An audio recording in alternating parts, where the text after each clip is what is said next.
Hello,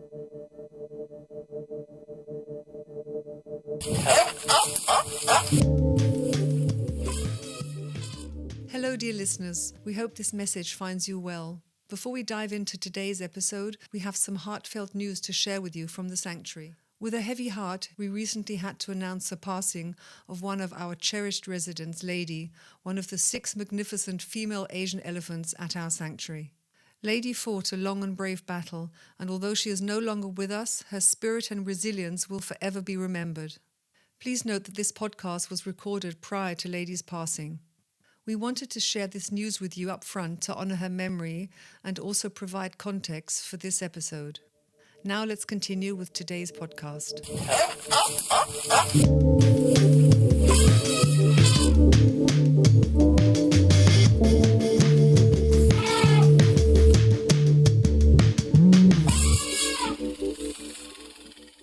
Hello and welcome to Global Sanctuary for Elephants podcast, Global Rumblings. Global Sanctuary for Elephants, or GSE for short, is a non-profit organization with a mission to create vast safe spaces for captive elephants where they are able to heal physically and emotionally, often from very traumatic pasts.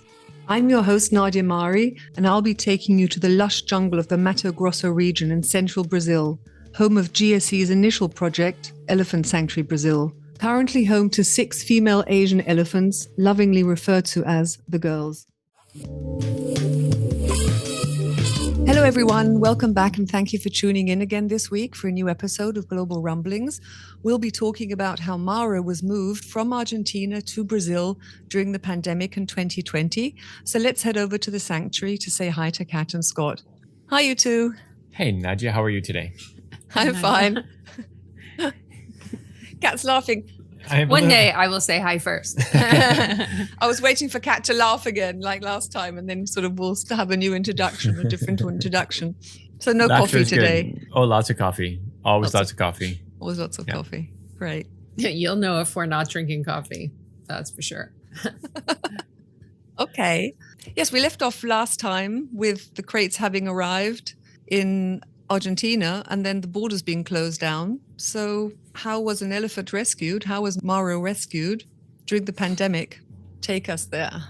What it all boils down to is everybody being on the same page. This is another one similar to Ramba, where we talked about before about everybody coming together for Ramba. And this was absolutely on the same page as that, where everybody came together for Mara. And there were hurdles for everybody. It was a period, as we all know, a period of unknowns for everybody. You know, what are the risks? Where are the risks?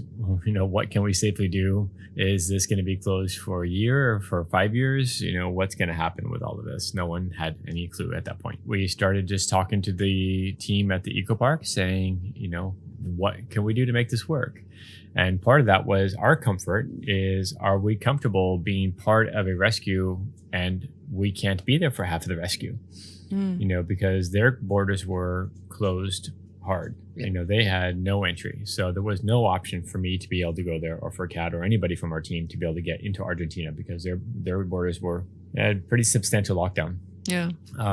You know, on the bright side is through all of that, you know, the team of the eco park and everybody was 100% committed to Mara. Even though it took longer than we wanted because the crate was supposed to be there for 30 days. I honestly don't remember how long the crate was actually there.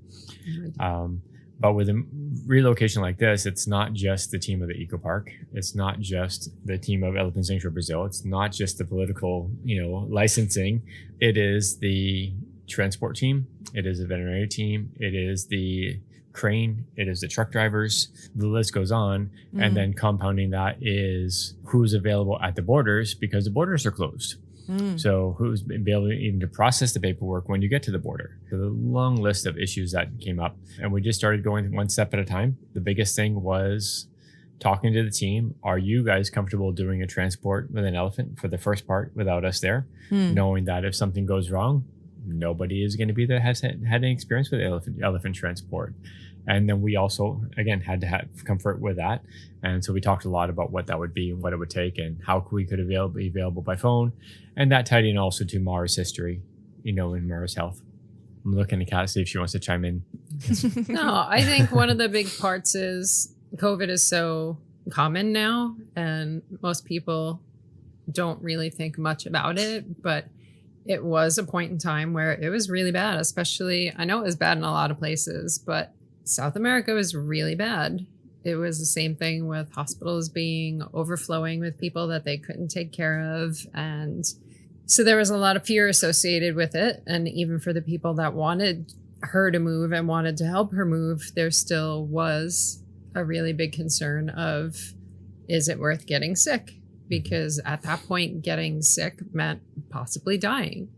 So it was, we can all look back now and have a different perspective on it. But at that point, it was a big deal. Big unknown. Yeah, and a big deal here. You know, I don't know what it's like, you know, in specific communities in throughout the world. But I know, I mean, clearly it was a substantial issue everywhere. But we had lines of ambulances in local hospitals. And people weren't even able to make it out of the ambulance because there's nowhere to put them. I mean, everything was pretty locked up, you know, everywhere, and you know, no one knew what to do. So it was a very sketchy time. It was a very scary time. The other element for us with that, because of COVID, was what are we subjecting our team to here? I mean, because our team here is relatively isolated, you know, relatively small community. One person was going to the city to get supplies every week and a half. The rest of us are middle of nowhere, not really having contact with any other people. So it's a protective little bubble. So then you're opening up not only part of the team of Elephant Sanctuary Brazil, not only people on-site team, but the team that works off-site here in Brazil, all going to be traveling through many, many cities and towns, you know, on the Brazil side. Having to stop for food, having to stop for gas. I mean, you can't just drive straight through and not have contact with anybody. So it grossly increased the exposure that everyone is going to have. And it was a big question. Again, not only for Mara and not only for the team's ability to manage Mara if something goes wrong, but what are we subjecting everybody to?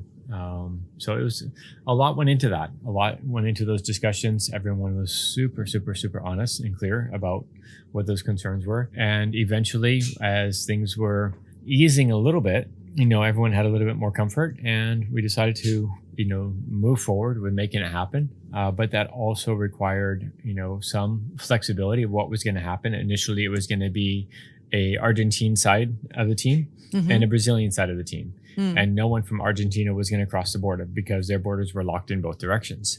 And then it turned into, it'd be ideal for having somebody from Mara's team to come with her. And what does that mean? So, because there's also the middle ground between the two borders. It's the processing of all the permits, and, you know, the paperwork. So you actually have to cross from Argentina into Brazil to finalize the paperwork from the Argentine side also. So some members of the team needed to have permission. Are they going to have permission just to do the paperwork and then have to go back?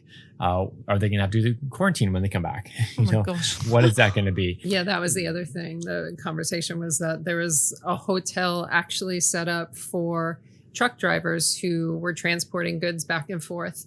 And you would have to stay, was it like 14 days, 10 days? I don't even remember, but you would have to stay in the hotel and essentially quarantine before you were allowed to go anywhere. Oh, I see. Okay. You know, if somebody goes over, then when they go back, are they going to lose 2 weeks to quarantining in this hotel right at the border?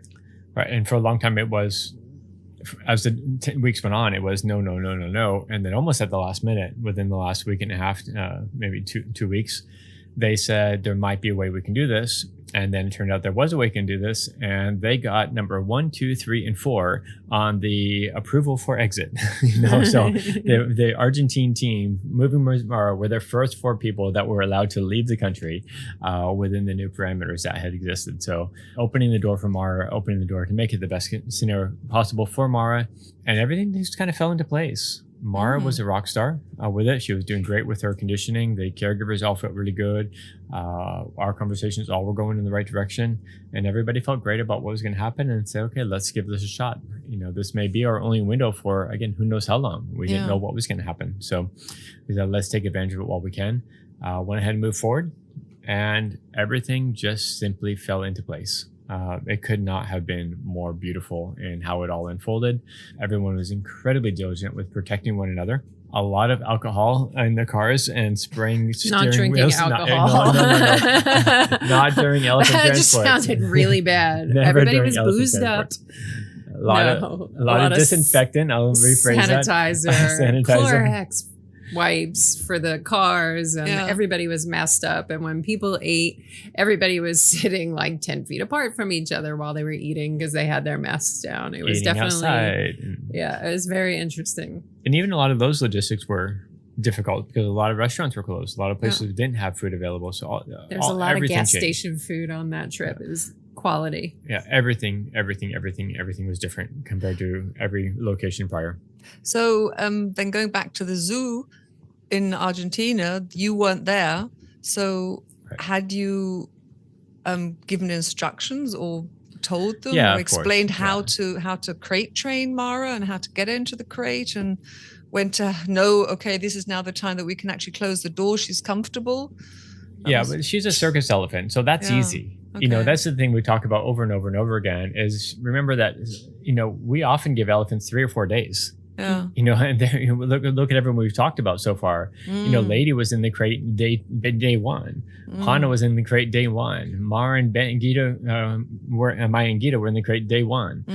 So they're so curious. But we had, and we still have, such a great relationship with the Buenos Aires Eco Park that we still talk to Tomas at least a couple of times a week. So there were a ton of conversations back and forth about what to expect, what to try, the different steps, when to move forward, what might happen, being able to step back, so on and so on and so on. And then whenever questions popped up, we were there to have those conversations, and they're super receptive to it all. There wasn't any ego with, we don't want to be told how to do something. All recognized that this was something new and something different, and they appreciated the support. So it all ended up being really easy as far as communication and support went that way. This is also a team that their general MO is to take excessive amounts of caution, so they really were, when we first started talking, it was like, we need to do crate training for 6 months. And it's like, who does crate training for 6 months, Tom? Nobody does crate training for 6 months. There's no need for that. I mean, there's adaptation and comfort to the container, but that is a small part of the adaptation to the transport. The part for them on the transport is when you start lifting up the crate, putting it on the truck, driving down the road. But with that, you're dealing with an old circus elephant. She knows what that's all about. But it's also different. People have said, well, do you think they're going to be going back to the circus? No, because everything's different. The crate's different. The type of training and conditioning to the crate's different. In the circus, you just basically put them in and chain them up and go. They know all of the differences. They are highly intelligent animals. They're highly analytical animals. They're going to be, building confidence every step of the way with the crate, whether it moves or whether it doesn't move. But they were great. Even sometimes they'd say, okay, ready for the next step. And then they'd say, no, we're not ready yet, and that's cool, because we had actually the time to do that. Remembering that we were going to be there for just 30 days. The crate was going to be there 30 days. But she was in the crate, I think before I even left, I was there for 3 days and she was already in the crate before I left. Oh, okay. And the door wasn't being closed, but again, you had 30 days. There's no reason to try to close the door. But she was great. I did lose a bet. I think I talked about that before, but I lost a bet because I told him she was going in day one. However, because of the electric fence that was blocking where the crate was going to go, and we took the electric fence down, but she kept expecting that electric fence to be there. And she would walk in and almost go up to where the electric fence was. And once she realized, which I think that day 2, that the electric fence wasn't there, then she actually started putting her head into the crate. And on day 3, I was having to do an interview across the way, and we look over and she's all 4 feet in the crate. So I lost a bet that she did on day 1, but she at least went in before I left. She's a rock star. And this is typical elephant, bored in a zoo environment, new stimulation. We've talked about it before with the other transports. Highly intelligent, highly curious. That part's relatively easy. I also read on your website that you had 2 different types of trucks. So you had a special one in Argentina, which was lower. And then you had a different one when you entered Brazil because of the sanctuary and the roads and everything. So tell us about that. Yeah, that was just really simple, that there's a couple of underpasses that you need to go through in Argentina. Okay. And with a higher truck, the crate's not going to fit. So this is it's going to be one of those terrible videos that you see on social media of the top of something coming off. Oh, I see. Yeah. Yeah, it was You're not going to do that with elephants. So it's a drop deck trailer. It's much, much lower. From a caregiver perspective, it's really, really sweet because you don't actually have to climb up doing very much. Everything's much lower down. So it's much easier on our old bodies. But At the same time, from a little bit of a safety perspective, because you have people that are around, you have people that are curious.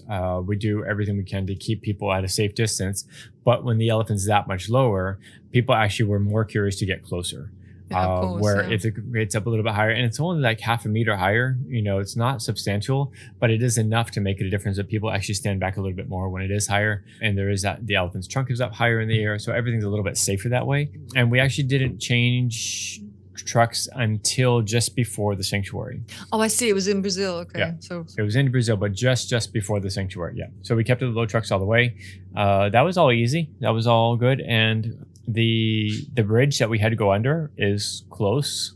It's really, really scary close when you're going under there. As you're driving up to it, it's like as it's approaching, you're thinking maybe it's not going to work, even though all the measurements have been taken before and everything's been verified and verified by multiple people. But as the crate is getting close, it's a little bit of sketchy as it is driving under that, and it's a little bit scary. Is she going to get stuck? Is the truck going to hit a rock and raise it up 2 centimeters? All those things, because and it's close. It's within a couple of centimeters from hitting the bridge. But of course, they approach it very, very slowly. Yeah. There's police escort. Everyone's already prepared for it. Everybody knows this bridge is there. And that's part of the preparation that goes into these transports. It's not just pick a route and go.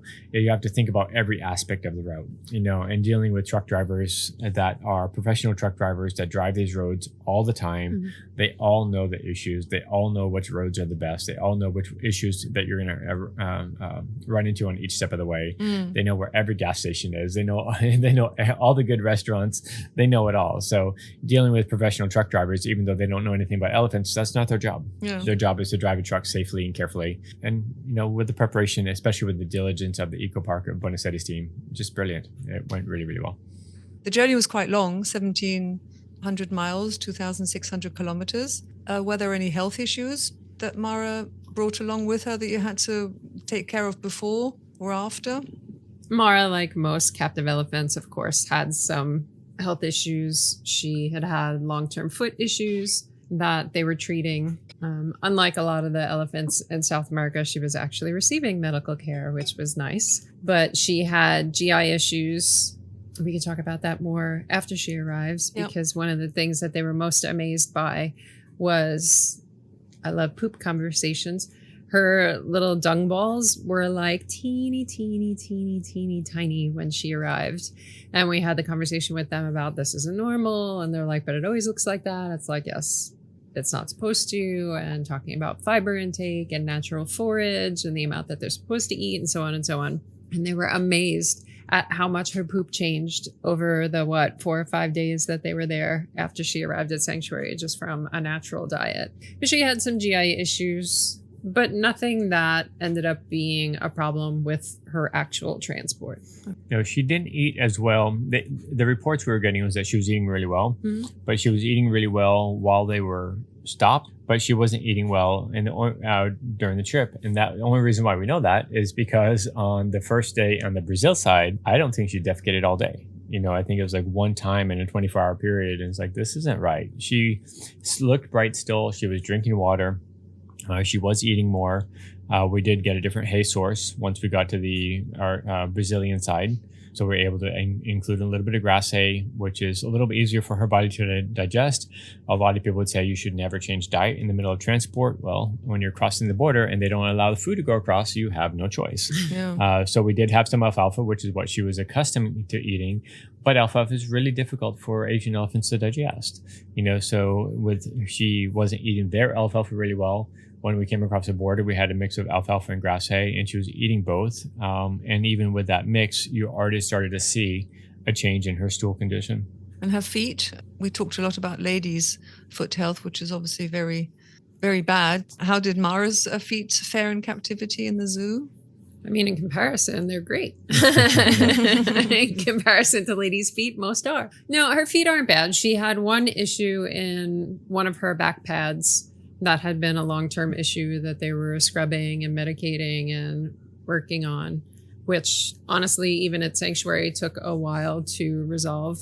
Was it maybe last rainy season was the first time that was fully healed and the pad was thickening since she's been here. So, I mean, but of course, it's great that it heals it all, considering what the alternative is, but that was something that they were taking care of on a daily basis. Yeah, she had a chronic nail issue too. That's not that big of a deal either. But yeah, again, compared to Lady, since Kat used that reference, as Kat said, Well, yes. no comparison. No comparison. No, I think of all the girls, she's probably, I mean, I think Hannah's has her issues. Mm-hmm. And then maybe Mara. I mean, most of the girls have decent feet, surprisingly. Yeah, for the little bit of care that is done with most elephants in South America, the lack of foot care historically, it's surprising the condition that their feet are actually in. You know, Bambi has never had foot treatment. Gijamina didn't have her entire life. Gija never had foot treatment. She's only 23 years old, but still in 23 years old in a small captive concrete place, you would expect more. But surprisingly, they do have fared pretty well considering. So 4 to 5 days on the road, everything went well during the pandemic. And I also read that there was an article in the New York Times about Mara. So that was a good coverage for the sanctuary. So there was a reporter, a photographer and journalist from Buenos Aires that covered the trip and had a lot of great photos and, shared the story with the New York Times, and it was brilliant, exposure for our association. And I think it was a positive story in a time where, again, looking back now, it's a very different perspective, but at a time where so much of what was in the news was death and illness and confusion, confusion, to be able to publish a story that had a positive ending and was more of a happy story, I think was very welcome at the time. And you arrived at the sanctuary during the daytime. So that was I think on this trip we arrived because of the transfer of the vehicles. We arrived to the next town over, Campo Verde, late at night. And that was brilliant, actually. It was a store that opened up their parking lot for us. And the crane met us there first thing in the morning. The second trucks met us there first thing in the morning. We already had most things unloaded. And we were able to do a relatively quick transfer from her Argentine truck to the higher but shorter, more maneuverable Brazilian truck. Yeah. And it all worked really, really well, just like clockwork. So we were able to get out of there at a reasonable hour and get to the sanctuary at a reasonable hour. And Mara also offloaded in a reasonable hour. She didn't take very long. She was ready and willing to come out. And one of the things that I remember most is that cheesy, silly, sweet grin on her face when she was laying down in the dirt with her face, squished in the dirt and her butt still up in the air a little bit and seemingly to fall asleep with the happiest grin that we have seen in her in probably decades. Yeah. Oh, bless. It was so sweet. It was so soft. It was such a sweet moment. She must have been exhausted standing 4 or 5 hours. I know many listeners have asked, are they sedated? No, they're not sedated. Yeah. You do have straps underneath their bellies that you can pull up if they need them. And if the worst came to the worst, you could unload because you do along the way do have fields or places that you could stop, but that would be an absolute emergency. But everything went well. So she was standing for 4 to 5 days with the moving truck. So she must have been exhausted and then had a nice dust bath in the sand. Oh, I think the biggest thing is they feel dirty. Mm-hmm. And I don't think it's just that they feel dirty. I think so many of them don't have access to nice dirt. Even there's dirt outside in Buenos Aires, but, it's something we've talked about, I think, before, is that when you have dirt that you don't till or aerate or do anything to, it might as well be concrete after a few years. So you have 3 elephants standing on the same dirt for years and years and years. So it's not really dirt anymore. And they would have dirt piles for them to sleep on. But even those, honestly, if you want them really fresh and fluffy, they're only good for like a week or so. You really have to rotate those out as well. So before any new arrival, we always make sure all the dirt in the barn is clean. And then we recharge the dirt piles, one in each stall, because we know everybody wants to dust for like 20 minutes and everybody wants to lay down. So it's, the first thing every elephant does pretty much is they start throwing dirt on themselves. And I think it is that combination of, as we all know, when you're on a road trip for a few days, you feel a little dirty, but also it is that really nice, fresh clay, cold, beautiful dirt that they seem so happy to have. So it's like us humans having a nice shower and then getting into a freshly made bed. Yes. Unlike what we had with Ramba's rescue. Back to episode 12. I don't know what episode that was. Yeah, you get really dirty on those road trips, and, for her, same scenario as Kat's saying. There's a lot of concern that people have about how the elephant's going to do, standing on their feet for 5 days. There's elephants that don't lay down for years. That doesn't mean that they're thrilled about it necessarily, but they have the strength, they have the ability to stand on their feet for a very, very long time. Is it perfect for their health? No, but 4 days is nothing for them. I'm not saying it's easy, trying to belittle what they go through, but at the same time, it's not as extreme as what people are thinking most of the time. When we look at these elephant transports, and people always say, what's the hardest part? Honestly, it's the people part. It's the people being overly preoccupied. It's the people being concerned or nervous. It's the people being anxious when the elephant's fine. Or the people being too laid back and it taking an hour to get out of the gas station. Yes. We have had that happen too. I think sometimes when the trip is going really, really well, then people get a little bit more relaxed on day 2. There's not the same urgency, and sometimes things start getting a little bit delayed. It's like, come on, guys. We gotta go. Yeah. Let's move on. It's we have an elephant to get home. Yeah, the elephants do remarkably well. We talked about Ramba. We all know from Ramba's story, it wasn't great. She was weak in the end, but that's the unique scenario. But then we also talked with Ramba that as soon as she gets there and steps her feet off the trailer, the crate, she looks like $1 million. Yeah. So they have that ability just to pretty much take it all in stride. Fantastic. So elephant number 6 is at the sanctuary. All your supporters were very happy to have a daytime rescue because you could see much, much more than in the dark, obviously.